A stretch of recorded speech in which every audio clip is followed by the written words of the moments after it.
Hey, what's up, everybody? Thank you so much for coming on the show. Um, yeah, so look, it's been a really long time that we haven't done a live stream. So I'm really excited tonight, and especially because we will be having a great guest, Allan Globensky, a former hockey enforcer. Allan was drafted by the junior Canadians at a very young age when he was in 1969.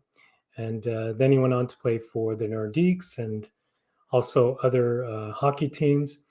So most of you who know me, and for those of you who don't, I'm an actor, producer, writer. And for those of you who know me, I'm not a huge sports fan or hockey fan, but I am a big fan of great real life stories. So, and I just want to explain to you how I met really quick Allan. So 3 years, maybe 3 or 4 years ago now, I lost time with COVID. Um, I was promoting a play on a television station on TVRS for the show South Shore Vibe with Brian Petter, who is actually in our chat. Hey, Brian, thanks for joining in. So I went on to promote my play there, and I met Allan Globensky, who was promoting his book, this book here. I don't know if you can see it. A Little Knock Won't Hurt You. So he was promoting his book, and like I said, I don't know much about hockey. We had a bit of small talk, and he went on to do his interview before me, and I got to see his interview in the room on the television. And when I was watching the TV, I immediately got captivated by his story, his real life story, and it was just amazing, and it was just fascinating. So after the interview, we took a couple of pictures. We parted ways. I got his book. I read it twice, and recently I read it again, and I was totally in it. And and I didn't know how to. I didn't know how to reach him, so I started stalking him. I started stalking him, and I found him, and I found out where he lived, and then the police came, and it was a big mess. But ever since then, we've been friends. So, and actually, I've been telling everybody that that he's a personal friend of mine. So, but seriously, Alan's a really great guy with an amazing life story, and I'm working on a couple of projects with Alan, which actually we're going to be talking about soon on this channel, on Louis Clip's channel. If you follow Louis Clips, we'll have more videos with Alan and stuff that we're doing with him. Also on his Facebook page, A Little Knock Won't Hurt You. We'll be posting stuff there too, and yeah, we're just gonna have a lot of fun. What's wrong?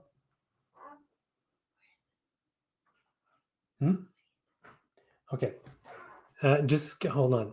Just give me 1 second.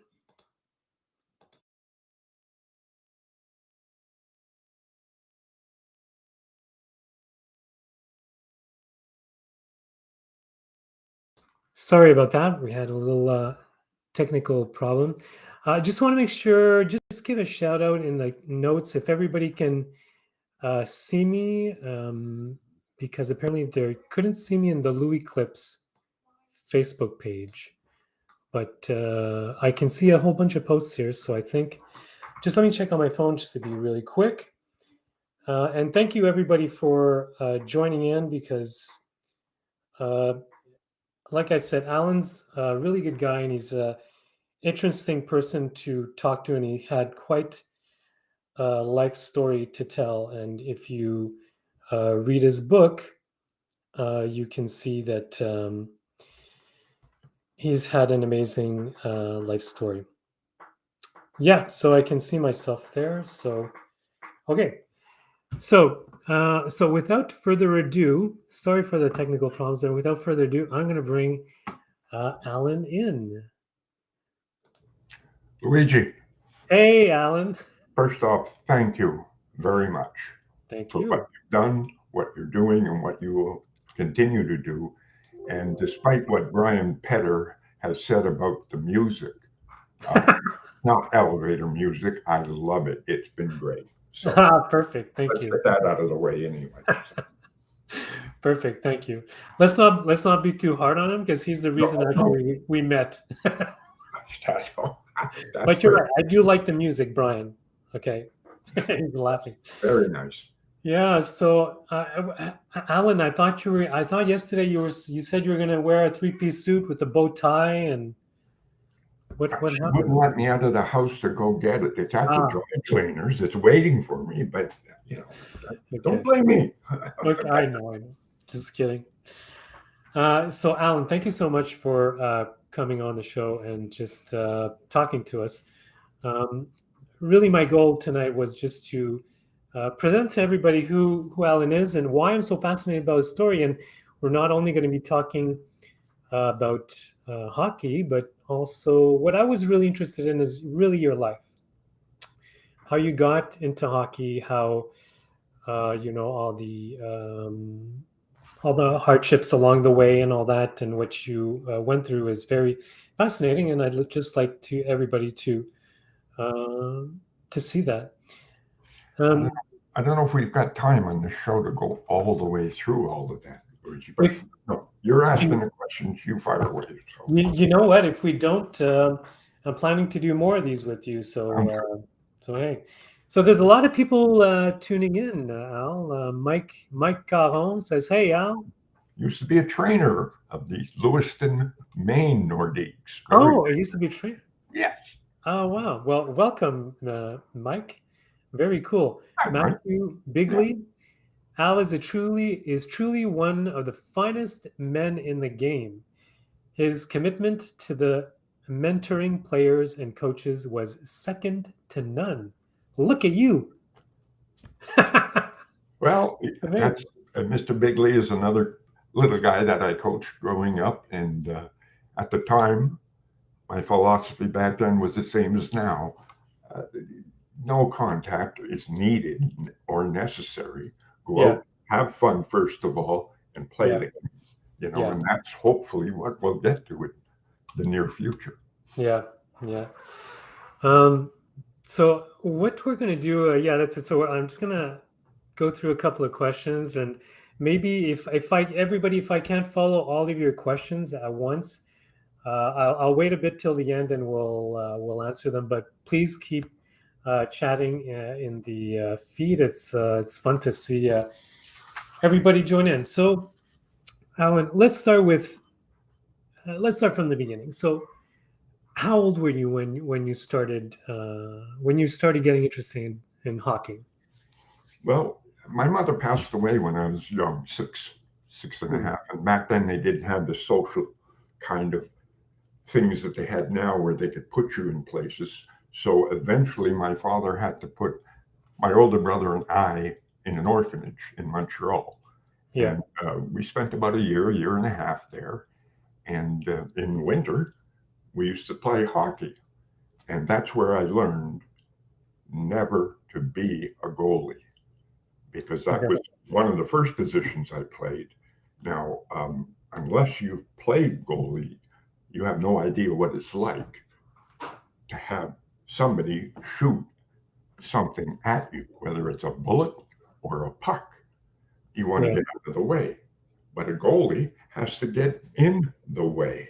So, all the goalies I played with in professional hockey, not all, but most of them have been left field, right field, unbelievable, intelligent human beings, or right off the wall, love to drink, drug, have a great time, and who cared what happened on the ice. And they were good because Yeah. they got to that level.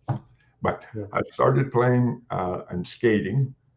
Then growing up, my father got remarried. We moved to Longdale, then St. Lambert. St. Lambert had much better organized sports program, so I started there in sports. Football was much better uh, sport to play, but Yeah. hockey just happened to be something I did in the winter with my friends because they were doing it. And Yeah. it progressed to the point where I got good enough because of these things that a lot of teams in what they call the junior leagues uh, Yeah. wanted me. And I went with the thought that I don't have a problem protecting my players, but I don't want to be a bench goon sitting at the end of the bench every game until we play a tough team.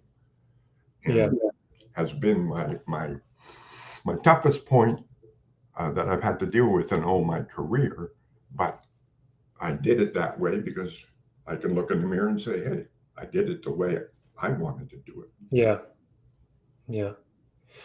So, and you talked about football. Actually, I wanted to mention also There's a gentleman that I don't know if he's with us tonight, but his last name is Vien. Oh, yeah, Donald. Yeah. Yeah, What's his first name? I forgot now. I'm so Don, embarrassed. Donald. Donald Vien. So Donald Vien wrote, like as everybody's seen, I put a lot of different ads to promote this stream and stuff, and he wrote a couple of things about you actually that you guys went to high school together, if I'm not mistaken. I coached him again. You coached him, okay. You know, So and he was a very good individual also. Now, I'm not sure if I coached. My memory is yeah, that's okay. because of sports, one, but um, I'm recalling somewhat, but Yeah, it could have. It was in hockey, obviously involved in what I was doing. I ran an ice arena up in Augusta, Maine, just outside of Augusta, Hollowell, Maine, for about 18 years, and just loved it. So it yeah, was too many people that I know as it as everybody, but you know, I see them by face, and I'm going, what's his name? You know, and I can't remember. I, yeah. it's part of getting older too, I guess. Who he mentioned, because I don't know much, I don't know all the technical terms in sport, but so he mentioned he was at ALS camp. So can you I, talk? I yeah, I was fortunate to have a great coach here in Greenfield Park. As a matter of fact, he just passed away a couple of days ago, and Oh, he he managed through his connections to get me not a tryout, but a lookout at the professional football team here in Montreal when I was 14, and they brought me into their camp. And they saw me for 2 weeks kicking field goals and punting the ball, and I had no collision with anybody. I was too young, but they were interested, and they said, "Keep working at it. When you're 18, you know, we'll have you in again." And that's how that came about. And the process went through in the next 4 years. Then I okay, went out for their camp again. okay. And meanwhile, at the same time, you were still playing hockey. You were playing both, right? Yeah. Football and hockey, Yes. right? And and then you got drafted by the junior Canadians. That It's was, and there was a couple of teams that were interested, and yeah, I'm not aware they were interested just in my fist. I thought I could, and I know I could skate and shoot and pass. I just needed time, like yeah, anybody else and anything else, to gain the confidence in what I was yeah, doing. Um, I didn't get that much ice time yeah, for the junior Canadians, but I certainly, the times that I got on the ice, I knew that I had to protect certain players and go after or have them come at me yeah. to take care of business. So I'm curious to know, like you're 17 years old, right? So they call you in, the coach calls you in and says, "Okay, we want you in, but we want you in to fight." Was that like a clear thing right off the beginning, like, No, or no? no, that wasn't explained to me physically, mentally, verbally, Right. but I knew that their two tough guys from the year previous had Yeah. left the team. So obviously, they weren't coming to get me to score goals or really play hockey. They wanted to make sure that their better players, which included the best player in the world, Gilbert Perreault, in my belief, um, were protected. And Yeah. that's what I did. Essentially, that was my job. Yeah. I'm gonna share here some pictures of you. So this is, hold on, let me just turn this on. So that's you in football. Hmm. So was this in at the camp? That was at the training camp that they held, the second training camp I went to. And I also had numerous availabilities to go to colleges on full-time scholarships in America, and Okay. I still chose to stay in Montreal and play football. Yeah. And this obviously, hold on, I want to show this pic. This is a great picture. I love this picture. So That I don't remember it. I would assume it's in one of the probably 15 to 20 fights I had with a gentleman called Steve Durbano that played for the Toronto right. Marlies. And in all of those fights, I never lost one of them, but I never won one of them. We would just get beating each other up, and the only person that won were the trainer who was taking care of my fist at that time and having to take care of my jersey a little later. So, Yeah. the game. Yeah. And this is a picture when you were in the Maine Nordiques. This was later on in your career. That's good. Now, Yeah. if children or grandchildren are watching or happen to see that, this is a wig, Luigi. Okay, Yeah. that's part of the that part of the picture. I want them to see and realize. Yeah. No, I was a little not upset, but I said I'm going to be doing my thing, and growing hair at that time in the mid '70s or whatnot was one of the things, and I grew, and I kept getting in trouble with Nordiques because I grew my hair too. I wouldn't wear a shirt and tie. I said, when you have me under contract and you pay me, then you can tell me what to do. But right now that I'm coming up and down and up and down, I Yeah. don't have to do that. So Yeah. I was my own worst enemy. That's part of the problem. Yeah. So I want to know, like, when you're like 17, you're playing for the junior Canadians. You're still, mind you, you're still in high school, right? You're kind of doing a bit of both. Well, legally, I guess you could say I was still in high school, but Okay. I would get up, go to the bus stop, uh, make like I was getting on the bus, and my mother and father both worked, and they left the house by 8:15. So when they were gone, I would go home and back in bed and sleep. Yeah. And so my education wasn't there, Yeah. and I certainly didn't attend too much in the 2 years that I played hockey Yeah. for the juniors. Did you like when you played hockey when you were in school, like did so you must have been like popular in school, right? Because you were on TV, you were in the papers, right? Well, yeah, we had 17,000 people at times in the Montreal Forum. I think we still have the record for the most people ever. Now, to say my ego didn't grow as big as this room, sure it did. I mean, it's hard for a 17, 18-year-old not to go with that. Yeah. And it took me quite a while to realize, hey, wait a minute, back off. Who do you think you are? But I enjoyed it while it was happening. And Yeah. I asked a lot of the people I went to high school with, was I a bully? Because I don't, because of the headshots I've had, my memory isn't anywhere near where it should be, but I don't remember.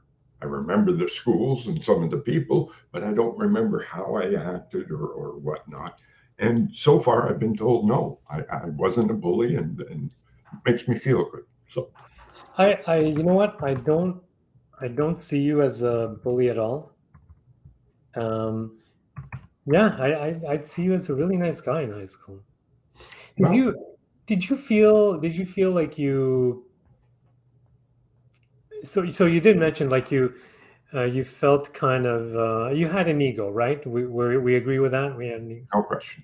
Okay, so I know this story, but I'd like you to tell me the story when you met Carol and then you met Carol's sister, Yes. right? Um, So we please. we had just moved to a brand new school, McDonald Cartier High School. Yeah, which is now for, sorry to interrupt, but which is now Heritage School for everybody That's that's listening. That's kind right. of even younger than me. It's Yeah, now it's Heritage School, so we all went to that school. I went there. yeah. A lot of people went there. Yeah. And it was quite a difference from where we were at South Shore Catholic in Longdale. And this after, well, it was in the morning, but we were in the foyer, which is quite big. It's like a gymnasium. And Carol came up to me and she started talking to me about, well, how are you? And she said, would you and your friend like to come up to my father's summer camp, which is, I can't remember the name, but it's about an hour and a half north of here. And I said, well, I think I'm kind of busy for a little while, but maybe later, I'd like it. And she's obviously very good looking, and I'm, sizing her up and everything. But as she walked away, and my friend and I walked down the hallway to go to our classes. And this other girl came right up to me and put her finger right up to my nose. She had it right here. And she says, don't you even, and I won't say the word, don't you even, beep, beep, think about it. And I didn't know who she was or what. And then she says, that's my sister, and you're not going to screw her up. And I backed off and I said, that's fine. I don't want to fight a woman. And so that was it until I met Carol many years later, and we started a relationship. And she basically, and I'll say this, she saved my life Yeah. on a couple of occasions because I was suicidal, as a lot of hockey players become or have become, and Yeah. that's part of the business. Yeah. And for those of you who don't know, so Alan met Carol in high school, and then they both went their separate ways for most of their lives, and now they're back together, right? You met back together. You came back together not that long ago, like 2005. No, actually, my best friend, Dave Main, who lives just down the street, his son was playing in the Quebec Junior League, and they were coming to Lewiston, Maine, which is where I was living and working at the time. And they came down, and I said, "Come on down and spend the weekend at my place." And during the weekend, Dave said, "Mention Carol is living back at home. I see her roller skating by every so often." And I didn't say anything because we were watching his son play hockey. And his son was playing with the kid that plays from Philadelphia, Giroux. I don't remember his first, but his son was not as good as Giroux, but pretty good. But he also was a fighter, and they wanted him to fight. And he decided, no, I'm going to college, getting an education, and becoming a real person. But during that week, it came upon me that Dave tell me that Carol was living back at home. So I phoned Dave 4 or 5 days after they went back and asked him again. He says, yeah, I see her. He says, give me your phone number. So he gave me her phone number. It took me a week or two to get well, I don't want to say it, but strength up enough to phone her. And the first two questions were, Carol, are you married? And she says, no. I says, do you have a boy? And she said, no. I says, great. Then we have a chance. This is Allan Globensky, and maybe we can meet sometime. And Yeah. that's how it went for 2 years until I moved up here and eventually that wonderful woman. And Louise gave you permission now? Who? Louise? Um, Carol's sister's name at Louise, right? at first, The two sisters and the brother were a little speculative. What's Okay. this guy doing? Is he coming up here to leech off of my sister? And it took me a while to obviously show them no. I truly loved their sister and I wanted to be with her. So it was touch and go for quite a while. As a matter of fact, I think her brother still has some, wait a minute, I'm not sure about this, but they've come to accept me as part of the family. And that's great. Okay. That's good. That's good. That's I love that story. That's so amazing. And I know, like, we've obviously, we see each other quite often, and I can see that you're happy, and that's wonderful. Like I've said, when I Yeah. came up here, I was suicidal. I think I told you I had Yeah. a vial of sleeping pills and a bottle of vodka, and I knew right where to go when I wanted to do it. Yeah. And it was over time that I felt more confident about the people around me and started to really trust everything because trust was the big word that I lost the first year I played pro hockey. Yeah. And, it was tough to gain it back with human beings. Yeah. Yeah. Yeah. Yeah. When when you played when you were in Maine, tell me about when you got drafted for the Nordiques. What was the deal? Because there was either you went for the Nordiques or football, right? It was one or the other. It And didn't what made happen. that decision? Um, I got drafted in the sixth round, which would be about the third round nowadays because of the number of teams. And I was drafted by the Minnesota team. That Okay. was in existence, but it moved to Dallas and now has a team back. But they talked to me, and I got in great shape, just wonderful shape. But we were practicing in Winnipeg training camp, and the coach of the minor league team in Cleveland, a gentleman by the name of John Muckler, who coached the Edmonton Oilers with Wayne Gretzky and won Stanley Cups. He was the coach of the Cleveland team, and we were doing a drill once, and I went, picked up the puck, and I passed it and made a bad pass. So he screamed at me and told me to get back in line because he'd do it again. So I picked up the puck again and did a great pass, but to the wrong person this time.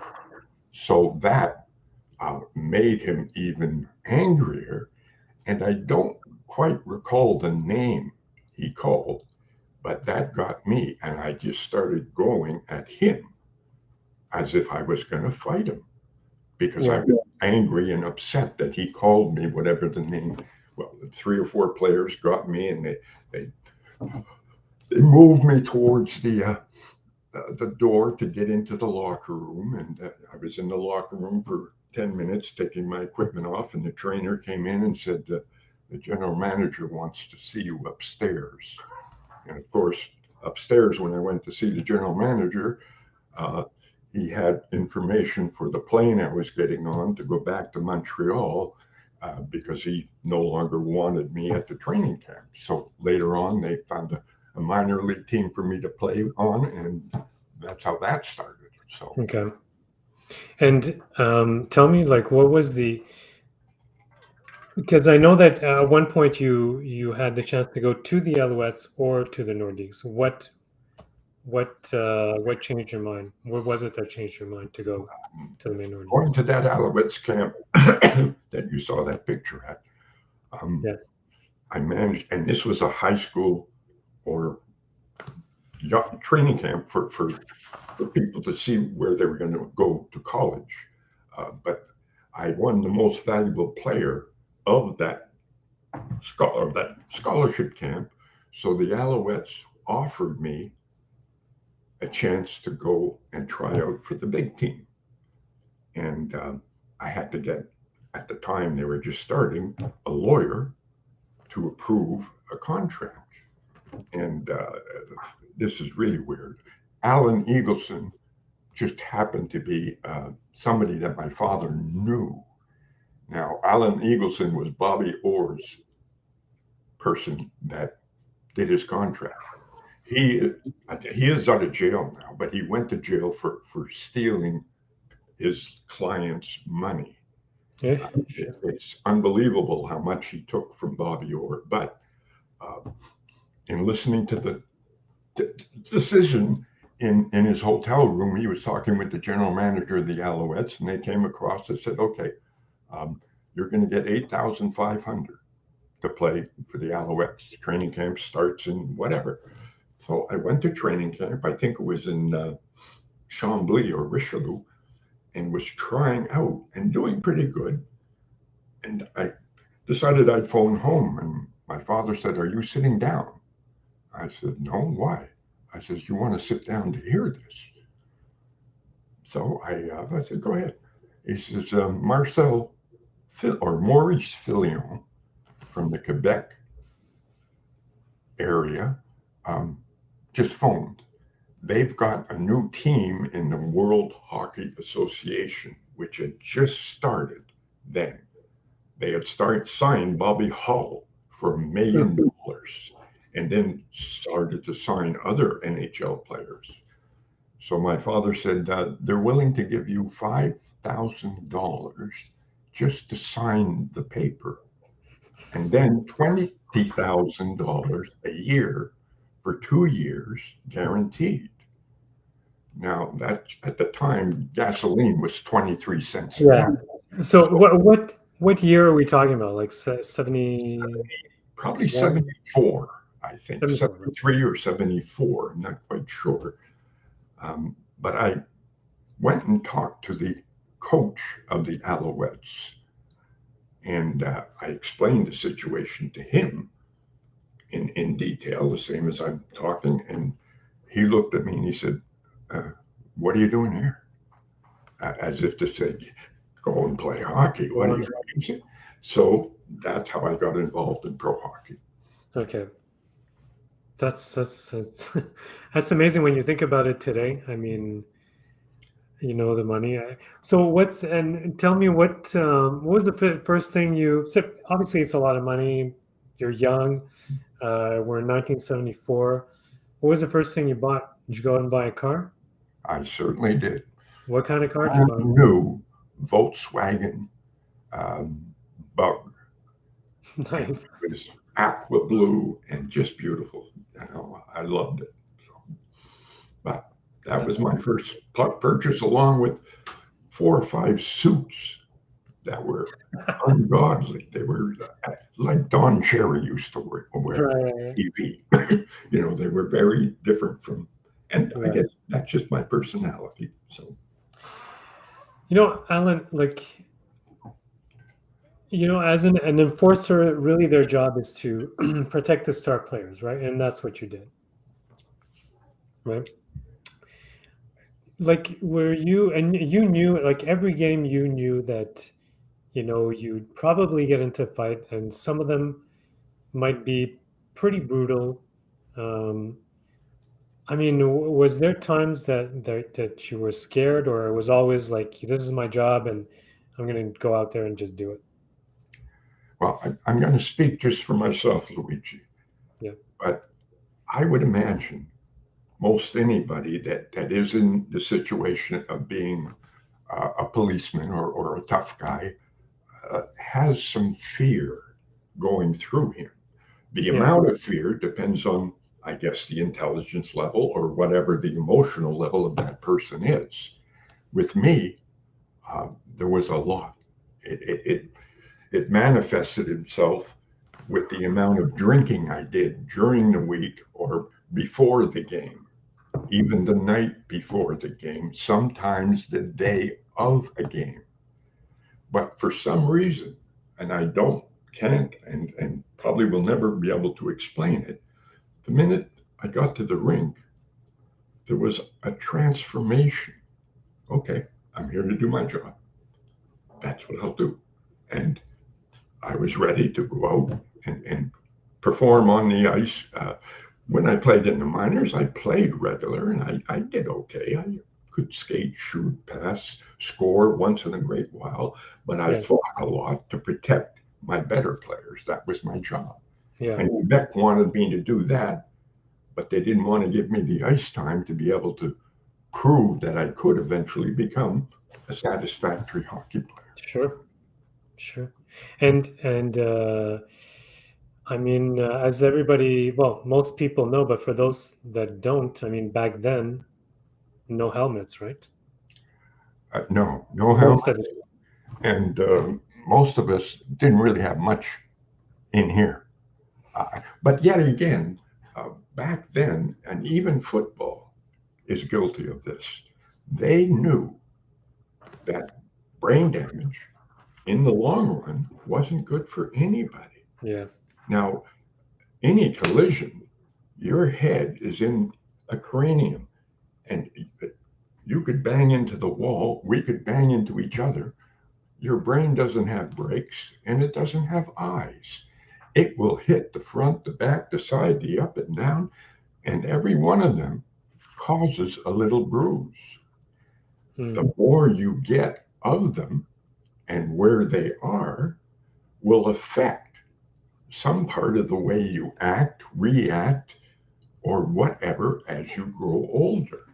Yeah. I've been unbelievably fortunate to have two great doctors and a, a group of wonderful, loving people around me, family, friends, and others to keep me up. Yeah. Otherwise, the depression factor in professional athletes after they retire is unbelievable. You won't read it in the papers. They're not going to put it in the papers. They don't want anybody to see it. They want people to buy tickets, Yeah. Yeah. and that's fine. It's a money. It's a business. And back in like this early 70s, mid 70s, I mean, that's when hockey fighting was right unbelievable. I mean, because ever since we've met, like I've YouTube videos, and my God, some of them are really awful. And I was there were now that we're talking about like your brain moving in your cranium. I mean, just to give you an example, I mean, I remember one time I woke up late at night, went to the bathroom, and I fainted, and I ended up right on my head. Went to the emergency and all that, and I remember my brother-in-law driving me there, and I remember I just felt like just ready to first puke. I felt nauseous, really nauseous, and really like dizzy. And since we met, I was thinking every time that you either hit your head on the ice or something like that, that's how you must have felt every time. And the thing is that did they rush you to the hospital right away, or was like, no, no, no, come on, let's go back in there. You have to. It, it's incredible that the medical industry doesn't voice more opinion on Mm, this. If nothing more for the children, that the under 18s, but yeah. every, and I call them brain bruises. There's concussions and then Mm, there's brain bruises. I believe a concussion is when you are wiped out completely. You don't know where you are, what you're doing, how, and you come out of it with such a, you're just literally in another world. Now, yeah. brain bruises are when you get hit and bing, you may not feel it, or you'll feel it and the term back then was you got your bell rung, huh? And it was kind of an endearment that made you feel better. You went Yeah. back to the bench or to the huddle and you were wobbling a little bit and everybody was, you got your bell rung. And yeah, I must have Yeah. done something good. But collectively, over the years, these cause massive depression, Yeah. Yeah. seizures, uh, all sorts of trouble thinking, staying straight, not arguing and fighting, and everything changes, and you're not aware of it. The people around you may become aware of it and whatnot. I take 15 pills every day to keep myself normal, which a lot of my friends would say, he's never been normal. So, it's one of those things. Yeah. But um, for anybody, and there's more and more, for anybody that has children under 18, my belief is don't put them in collision sports until they're 18. When they're 18, they themselves, not you as mom and dad or coach or their best buddies, are saying you're going to make it. Yeah. You're great. Then at 18, the child can say, hey, I'm going to try. And at 18, you can learn a whole lot quicker about how to tackle somebody, about how to hit somebody, or how to fight, which hopefully will get out of the game, Yeah. and make your choice. Yeah. Allan, we have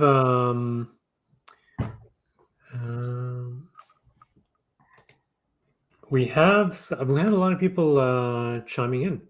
I'm going to read you a couple of. So Merope chimed in. Hi, Alan and Luigi. She said hi. Alan Trahan said VUM, ONG. Not sure what that means. Yeah, okay. Albert, hey Luigi, ask him a hard question. And then my cousin Angel says hi. Al does a pretty good interview. He criticizes himself for not being good. I don't think he knows how good he is. He comes across very genuine. Very nice, Elmer. Thank you. One of my truer best Yeah. friends, as you are, in the close. Yeah. Albert is just. Sorry, go ahead. He just, I mean, he's been there. I've had Yeah. three cancers, and Yeah. he had one in the same place and went through hell with the chemo. And he helped me get through that. And by somebody that has been in the shoes, and can trust what he says. Yeah. In regard to what's going to happen, how it's going to happen, and why it's going to happen. So Yeah. it really helped. Yeah. Albert's a good guy. Yeah. Mike Caron, ask Alan about what happened when Quebec sent him down to play. Do we really want to get in that one right now, Alan? If you have Or time we at can save. the end of the program, I will. It's being jumped by three different players Yeah. and getting the holy hell kicked out of me. Because that, I'll tell you, I know that story. Everybody, I know that story, and that's one hell of a story. And maybe that's another hour of live stream to do. Yeah, That we can say. It would take a while just to explain Yeah. why it happened, and then. But good point, and we will. You know what, Mike? We will do another live feed about Thanks a lot, Mike. that fight, because that's kind of like a very hard fight that Alan went through. Yes. But yeah, definitely will. Mike, good point. We'll bring it up on another live feed. So listen. I wanted to, because the movie Slapshot, which a lot of us have seen so many times. You look at it, it's seen so many times, and a lot of people love that movie. And actually, I have a little clip here, and I want to ask Alan about certain players in there and his thoughts of the movie. So, if you can just be patient with me, I can see if I can set this up. Okay, here we go. This is an ad. So I'm just going to try to. Can you guys hear that? Yeah, Al? No, I can't hear it. Okay, hold on. I see a gentleman there. Okay, maybe now you can.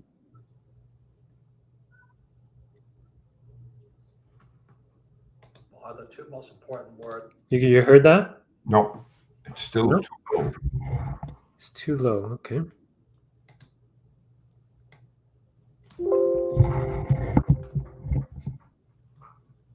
In business, cash flow. Can you hear Which way that? is the cash flow? But I have to, Mike, I mean, Luigi, I don't have good hearing, so don't go by me. But anyways, even if we can't really hear it, we're just gonna go through the clip. This is an ad, anyways. We're gonna go right to the clip. Show us what you got. I'll just play a bit of this, and then we'll talk about it. Okay, guys, show us what you got.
All right, enough of that.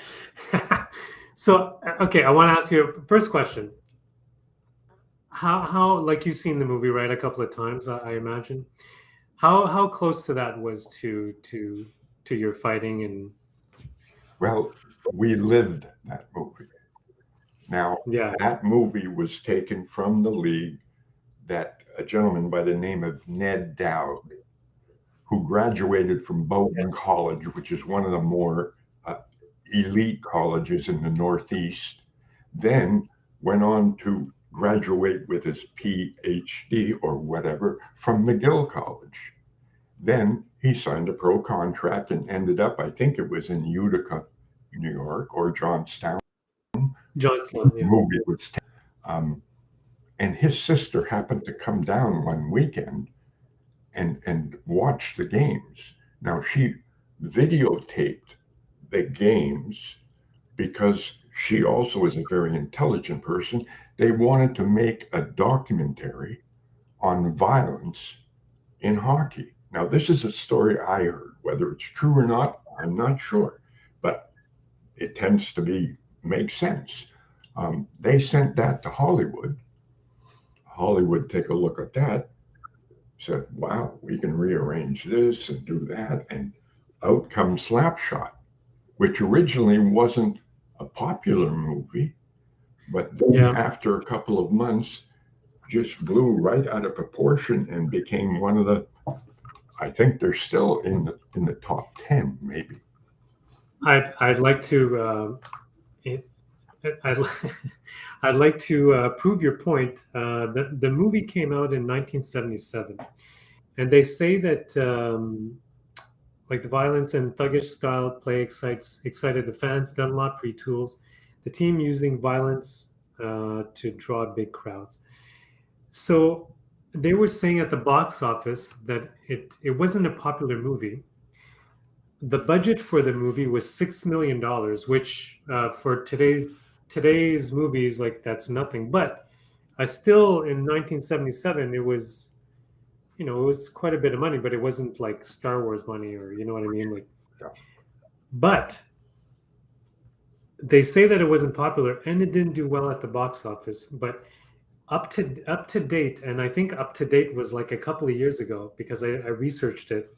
It's made $28 million. Right. But and that's not because if you look on Netflix, they keep popping it on like maybe 2 times a year. So they're still generating money out of that film. So it did maybe it didn't do well at the beginning, but it's funny to see that in today's world with streaming and all that, these old movies are coming back, and it's great. I love to hear things like that. That movies like that. So did the movie Rocky. Rocky's still, I don't know if it's on Netflix, but it's on different streaming sites. So it's good. It was a true story. Everything that happened in the movie, more or less, happened in real life. Yeah. With the three, and I believe, are they the Carlsons or the Hansons? I get it mixed up all the The time. Hansons. The Hansons. The Hanson brothers. Yeah. It was that the movie name or the real name? I think it was the movie name. If anybody knows, please write it in the chat. Yeah, I think it's they had a contract that stated the three of them had to be on the same line and had to be played together. And the first game, I had just come down from Quebec. They had just, let me stop you right now. So these guys, that's what I want to ask you. These guys were real guys, right? It wasn't just in they were brothers that always used to fight. They could play hockey too. They weren't bad hockey players, but they were more interested in causing crap and hitting people and doing anything that was out of the ordinary. The Carlson brothers. The Carlson, okay. Real life Carlson brothers. Thank you, Mike. I could tell stories till the cows come home, but the first time I played against them, I was lined up against one of them, and I looked at him and I said, "What are you, triplets?" And he stood up and he went on. I said, "No, my name's Steve, and the play is already going on, and I'm going to get out of here, right?" And the next thing I know, I'm in the corner, and all three of them come rushing in, and boom, and I had to drop my gloves with one of them. Fortunately, the three of them didn't jump on me and go at it with one of them. But they played the same type of hockey that the movie portrayed there. Yeah. Did they look like that? Did they look like the movie? That two of them played in the movie. Another person took the place of the third brother. So two of them probably are still getting money from the thing that they play and gets paid for. So, but one of them did end up playing in the NHL and playing, not quite a while, a couple of years. I don't know whether the other two went anywhere after they played in Johnstown, but it was eye-opening. Let's put it that way. So, do you think there's a character in that movie that reminded you of yourself? No. A lot of people do think that the Goldthorpe character is me. You got the big hair? Because of the hair and whatnot. Now, there was a gentleman, I can't remember his first name, but one of the teams in our league bailed him out of jail in Toronto, Ontario, to come down and play with them because they had heard that he was a tough guy. And he would fight anybody that looked at anybody cross-eyed from the other team. And consequently, he got a lot of notice and whatnot, and a lot of, hey, watch out for Goldthorpe.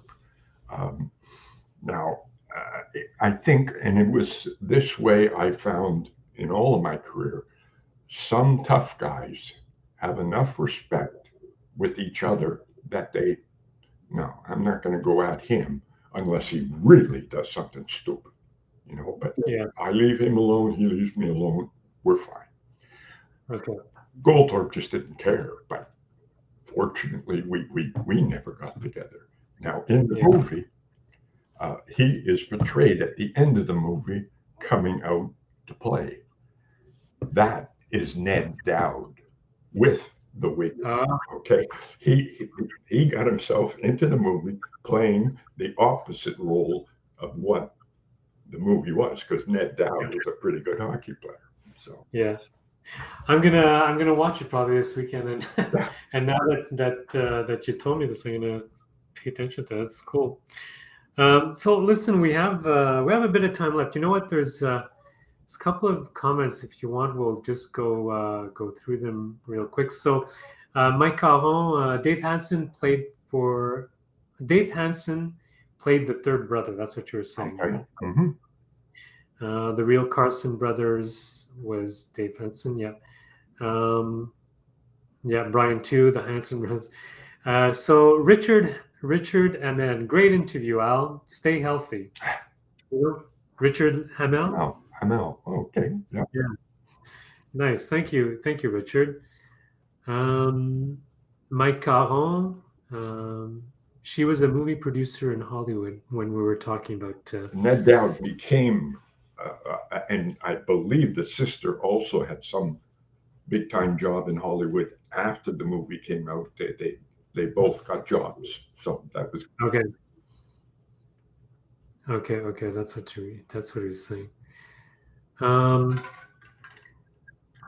So Mike, okay, let me take you back a bit before.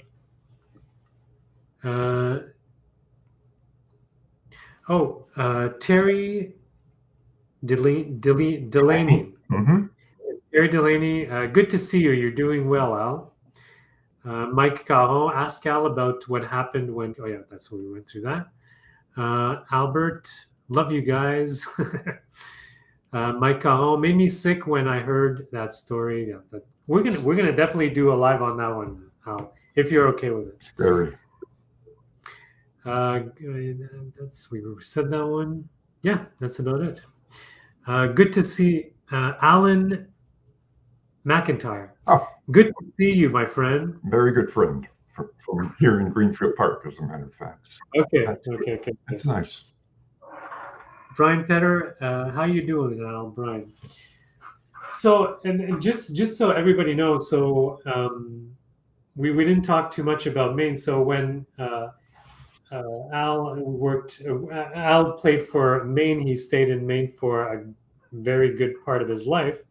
And then when he met Carol, he moved back here to Montreal, to Greenfield Park, where he grew up. So it's a complete turnaround in your life. It's very fascinating.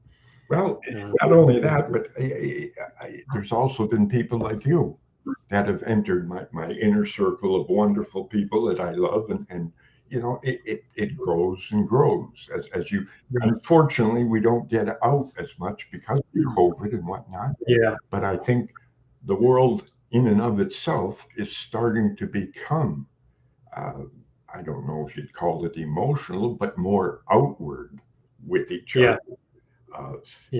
My hope in the long run for my grandchildren is that women start to run the governments, because then we won't see very many wars going on. Yeah. The other thing, if somebody starts a war, he ought to be on the front line with his kids fighting it. And then we'll see how many wars we have going on in the world. Yeah. Let me ask you this. Do you think Trump should be president again? I'm kidding. I'm not even going to get into that conversation. No, really, Alan, what I wanted to segue before is when you talked about your grandchildren, because time's almost up, but I really want to get to this because this is really important. So when I know that you're a big family guy, you love your grandchildren, and you can't wait to see them, because Alan hasn't seen them for a while now, because he used to drive down to Maine. And but now with COVID, it's very difficult. So who knows? Maybe this summer, right? But what's that? That's what we're hoping for. Yeah. So speaking about kids and hockey fighting, when I started talking about different projects with Alan, our writer Aaron asked when he asked Alan, what would be a message that you'd like to come from, if we write a play or a movie or whatever, and you said to make awareness to stop fighting in youth hockey, right? You feel that's really, really important, right? Well, I think contact sports, you can play flag football, and you can play not touch hockey, but no contact hockey, and enjoy the sport as much.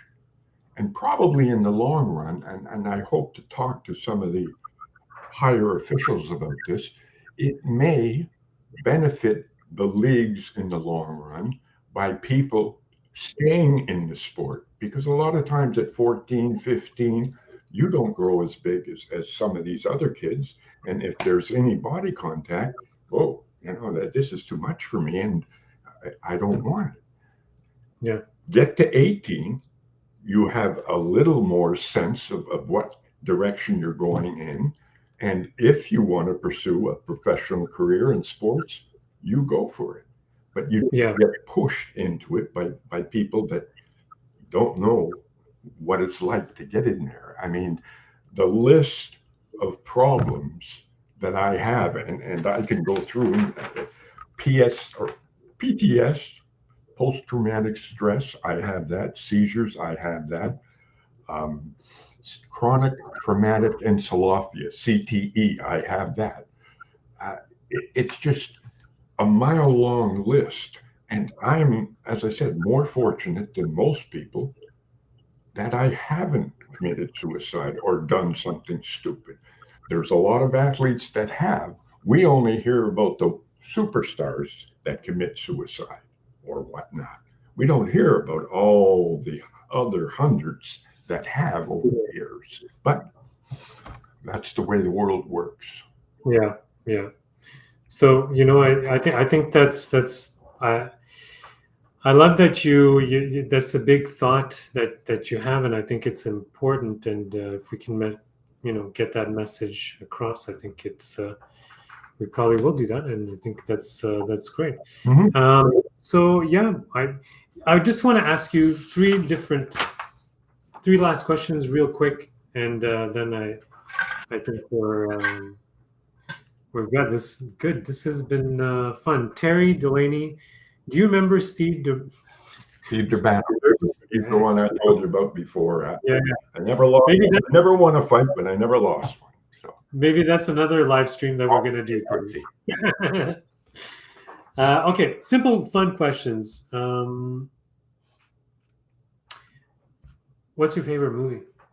Pardon me? What's your favorite movie? Or one of them? I know that's a hard question. One of them.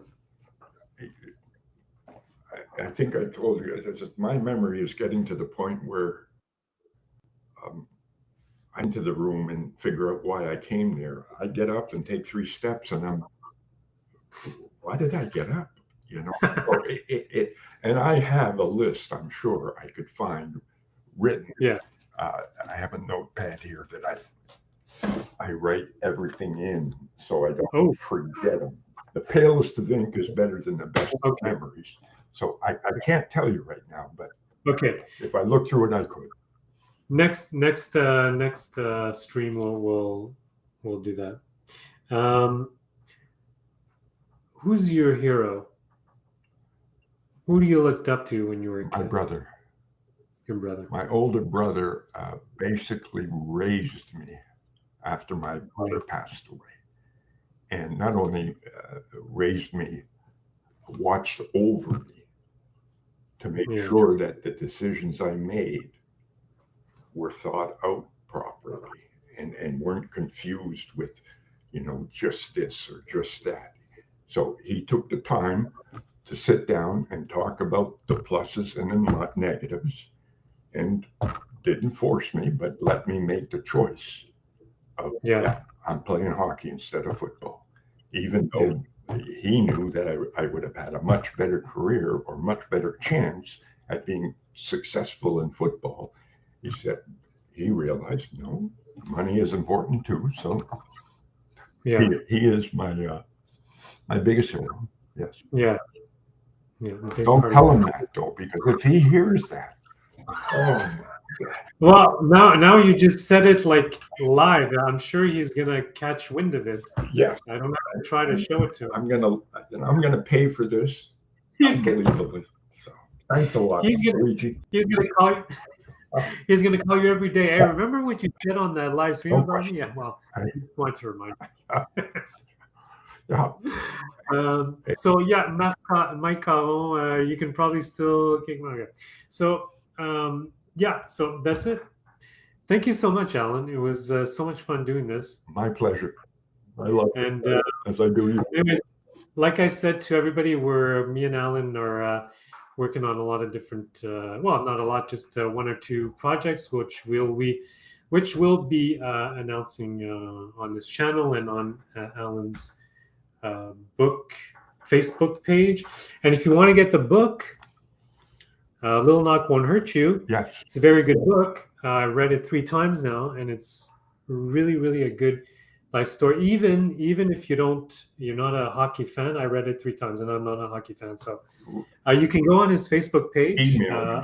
Little Knock Won't Hurt You. Yeah, either email Allan, or even you can write a message on the chat in the Facebook page. We'll see it.